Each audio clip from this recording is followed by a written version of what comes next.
Skrandžio balionas gali būti tinkamas pacientams, kurie nori sumažinti kūno masę, turintys viršsvorį ar nutukimą ir kurių kūno masės indeksas yra daugiau negu 27. Skrandžio baliono pagalbos metu mes galime sumažinti apie 10–15% pradinės kūno masės. Skrandžio baliono įvedimo arba kitaip kalbant implantacijos metu nėra atliekama operacija, nėra naudojama anestezija ar endoskopinis tyrimas. Jos metu tai yra procedūros, kuri trunka apie 30–40 minučių.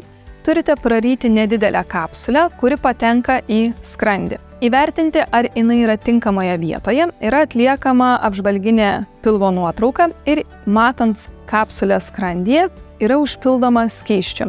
Taip iš tos kapsulės pasidaro balionas, kuris užima didžiąją dalį skrandžio.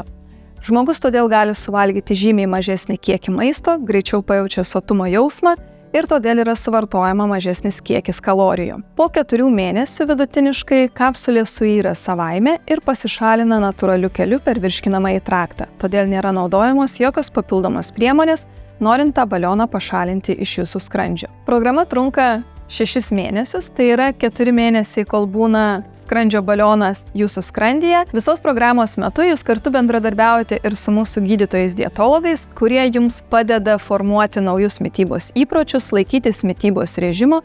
Jūs galite su jais konsultuotis ir taip pasiekti geriausių rezultatų, ne tik numetant svorį, bet ir išlaikant numestą svorį. Turint problemą su viršsvoriu ar nutukimu, jeigu kūno masės indeksas yra mažiau negu 35 ir negali būti taikomas chirurginis nutukimo gydymo būdas, skrandžio balionas yra viena iš gydymo priemonių, kuri gali padėti sumažinti kūno svorį.